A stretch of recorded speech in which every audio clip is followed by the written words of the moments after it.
Clean energy advocates accuse SRP of having one of the worst rooftop solar energy policies in the country. This new proposal isn't doing much to change their minds. We have been here for 25 years. Joy Sites runs American Solar and Roofing, one of the state's original rooftop solar companies.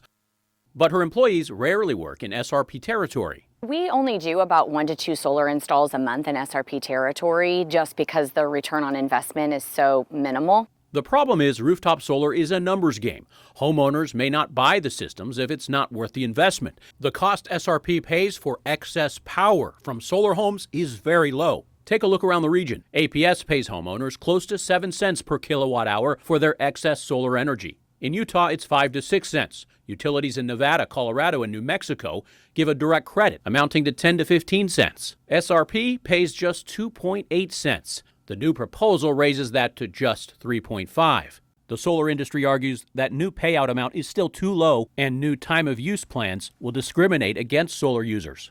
I do think that this rate is going to continue to make it more difficult for people to afford solar. SRP will continue to lag behind even other utilities in the state. And then, there's some volatility because SRP is proposing to change that export credit that solar customers get every year. That value you're getting for your exported energy could change every year. So other utilities allow customers to lock it in for a set amount of time. So you have some predictability, some certainty. We're very supportive of the customers that want to add rooftop solar. There's a lot we do today and there's things we're changing. SRP General Manager Jim Pratt has major influence over the plan that will be put before SRP's elected board.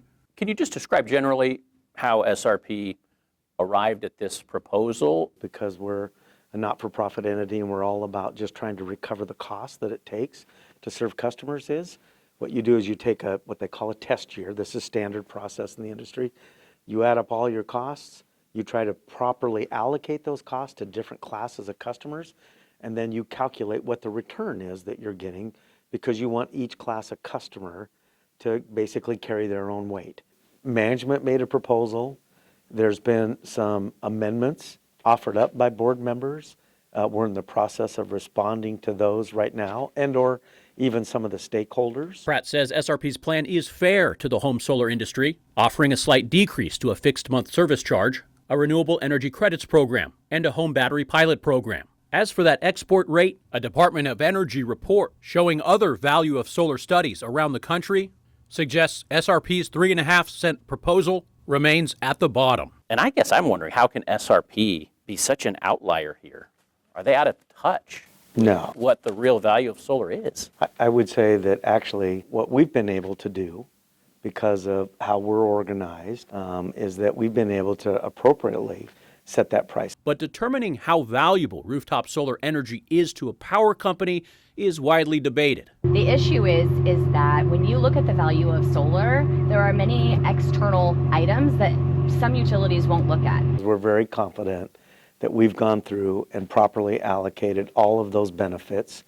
In this process, we actually had 2 external industry experts go through and review all of that because we did want to make sure that we're appropriately valuing all of those benefits. The most concerning to this proposal is we saw this 10 years ago when the management proposed a utility rate change and the board just approved it, and the solar industry collapsed. And then the board in 2018, 2019 brought back a new rate, which is E14, and it allowed us to start growing again in that territory. This new rate will do the same thing again, which is collapse the solar market. We will not be able to sell into it. This is a very important subject for the utility, for Arizona as a whole. We need to take time to talk about it. We're hearing people concerned about the process. They're saying this is rushed. No, this is identical to what we've done the last 4 or 5 price processes. Our process is faster than a lot of others because of the way that we're organized. It's as transparent as I would tell you. I think it can possibly be. Every record that we have that's part of it is posted online. You can come to our offices, you can see it. I've been covering energy for years. I have heard a common concern among a lot of people, which is they say, how is it that SRP can have such a poor track record for rooftop solar? What would your response be?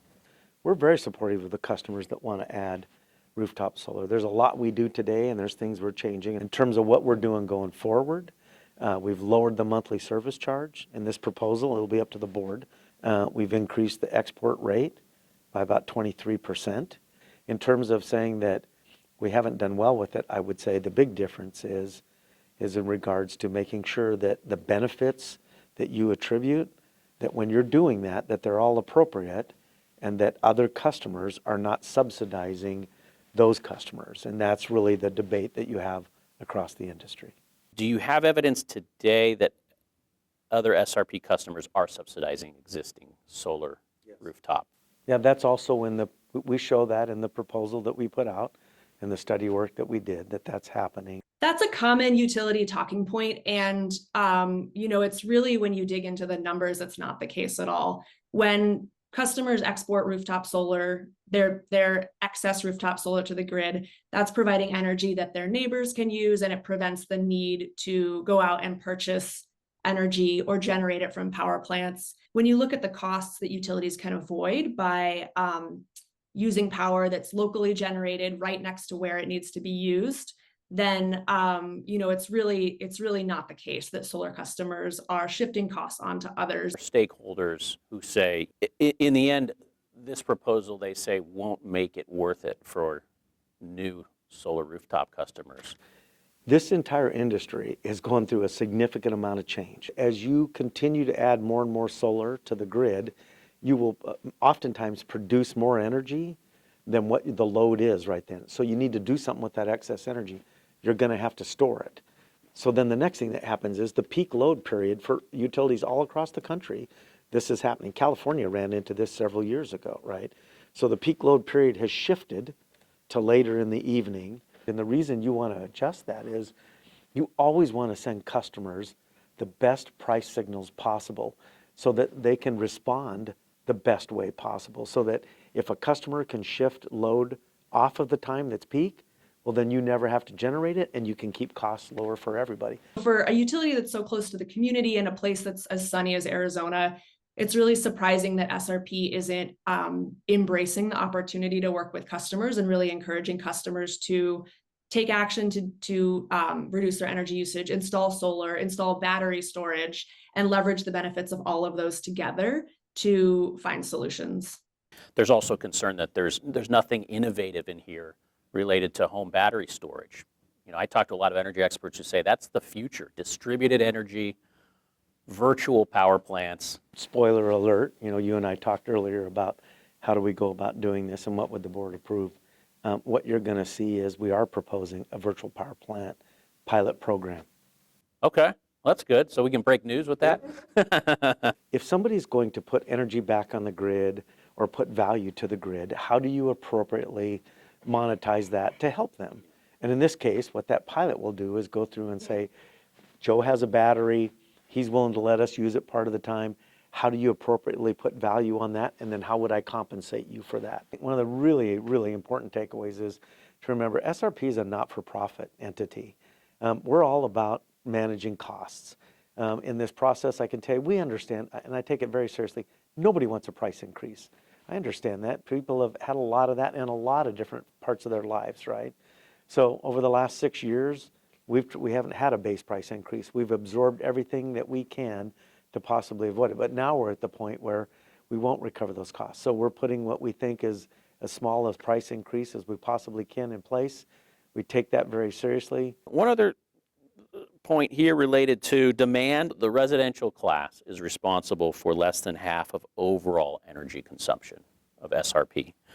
But they're bearing about 72% of revenue increases. Are homeowners subsidizing data center growth? No. Actually, we have very little data center load today. But it's coming, right? It's coming, it is. And so let's talk about that. So today, actually, very, very large customers, they actually pay a little more than what it costs us to serve them. In the future, we're working very hard to ensure that residential customers are not subsidizing those large entities. In fact, I will tell you, most of those large entities, they're not interested in residential customers subsidizing them.